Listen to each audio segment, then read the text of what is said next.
and on today's episode of WoTC Academy, we're going to look at a new ammunition type found in World of Tanks console, specifically in the Cold War game mode, ATGMs. Now, I don't know how popular or hated these ammunition types are currently. They're still very new, but there are a couple features that you should know about with the ATGMs that we're going to discuss in this video. But first, I would like to do a quick disclaimer that at the time of this video recording, I have been informed that there is going to be a change to ATGMs to allow them to be more visible. I believe that is mostly just the alert that you'll get when an ATGM is fired and it's coming towards you or it's coming near you or directed at you. We will have to see. And if it's just a visual change, it's not really going to be needed for me to remake this video unless it is a drastic change. So I just want to make that known. Anyway, these features, these are some features that you should take note of when using them and facing them. But prior to going into battle, you should know that the ATGMs are limited to certain vehicles that are capable, at least right at the time of these being put out, historically being capable of firing ATGMs, and you are actually limited by capacity of how many ATGMs you can bring into battle. I've only got one tank that can bring ATGMs into battle right now. That's the T62M1, and it is limited to only 5 ATGMs. So if you are hoping to be able to bring a full loadout of ATGMs and do massive amounts of damage like they are capable of doing, you're going to be pretty let down on that. But we're going to move on into the specific in-game features that you'll find when using them or facing them. So let's take a look. Okay, so ATGMs are pretty easy to control. You have a laser and a blue circle that you can use to guide your shell. But don't expect to be doing any weird trick shots with them. And of course, if you're on the receiving end and a round is fired at you, you can see in the top right-hand corner that you're going to have like a purple indicator letting you know that, hey, there's a missile coming. It's even got like a distance, so that way you can keep track of it. I also would like to mention that the reloads of the ATGMs are significantly longer than standard rounds. Now, the next thing I'd like to discuss is smoke in ATGMs. Smoke does affect ATGMs, but kind of more like how smoke affects you when you're aiming. The smoke will affect your aim. You can't see the vehicle you're aiming at, but of course, if the tank you're aiming at doesn't move and you just let the ATGM go straight through the smoke, if it happens to connect with that tank, it is going to do damage if it manages to pen. The last couple things I wanted to mention about ATGMs is that I cannot say for certain. I have heard that you can auto-aim with ATGMs, and we did some testing with it, and you're about to see it here, that ATGMs, I don't believe you can actually auto-aim. As you can see, I auto-aimed on Pontiac Pat, and the ATGM didn't even go near Pontiac Pat.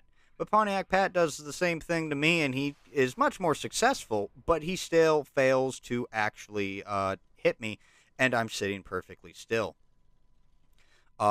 So, can you do it? Maybe, but I don't think it's actually a worthwhile thing to do. As you can see, chances of success, not very great. This also leads me into the final thing, that ATGMs are affected by armor composition. So if an ATGM hits spaced armor or ERA or composite armor, it's not going to do a whole lot of damage compared to if you straight on full pen an enemy vehicle. So do please keep that in mind. Alrighty, so with the 2024 heavy metal themed season, they introduced a couple changes to the ATGMs. The first change was that they actually added a minimum arm distance to the tanks with ATGMs. Depending on the tank that you have or the tank that you are playing, the ATGM arm distance may be either 65 meters or 100 meters. Now, what is this minimum arm distance? Basically, the ATGM will not have its full arm damage multiplier and pen multiplier applied to it. So you can't roll up onto a tank and point blank it for like 1300 damage or more, or whatever the ATGM does. Instead, if you try and point blank a tank, it's basically going to act like HE that didn't pen. So you may get like 200, 300 something like damage on a tank. And in order to get that full awesome explosive ATGM effect thing going on, you will need to be outside that minimum arm distance, and this is to try and force ATGM tanks to engage from a distance. They also added some changes to the heads-up display that coincide with the minimum arm distance, and then of course they did go about speeding up the ATGMs as well, as some people complain that they're too slow. Unfortunately, I can't demonstrate how sped up they are, but what I can do is I can demonstrate the new heads-up indicators, as well as how the ATGM affects inside and outside minimum arm. So looking at the heads-up display indicators, what we can see here is that I was outside the minimum arm distance, so it was like normal. But once you go inside that minimum arm distance for the Weasel at 65 meters, we'll see that there's a big yellow X over the crosshair of your reticle, and of course you will get a prompt right above your rangefinder distance of too close in all capital bold letters. So I'm just repeating this process back and forth inside and outside the minimum arm distance for you to see. You can see as soon as I hit that 65 meters, the ATGM will arm. That's enough distance, but as soon as I go within 64 meters, it's not enough. But let's go take a look at the effects. Alrighty, so I'm joined with Death Pigeons in total of 5. I'm within the minimum arm distance, and I'm going to fire at Death Pigeons, and we can see that I did not do a significant amount of damage. It was only like 300 and some odd change, because I was within that minimum arm distance, and it just behaved like a non-penning HE round.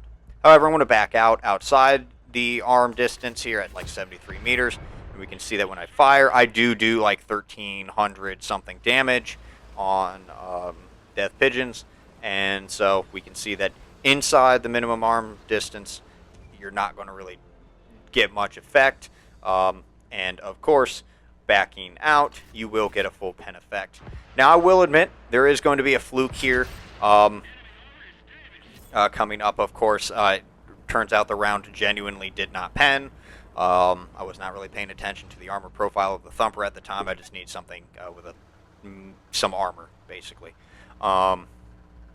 So, yes, we can see by these multiple demonstrations how the arm distance works and how the ATGMs behave. I would like to point out, of course, that the ATGM itself has to travel the minimum arm distance in order for it to activate. So an enemy tank can rush you and close the distance in order to circumvent the ATGM arming. So if it can get within that 65 meters or that 100 meters, whatever the requirement is, before and get within that arming distance, he can circumvent the risk of a significant chunk of health being taken off. So for those ATGM drivers, or the Weasels, for example, that like to rush tanks or anything like that, shotgunning really isn't going to be super effective, and tankers that know that they can get within the minimum arm distance by rushing you will probably do that. But that's going to do it for today's video. I'd like to thank you all for watching. If you enjoyed this video and found it helpful, hit that thumbs up. And if you want to see more videos like this one, don't forget to subscribe. But until next time, this has been Darren of WoTC Academy.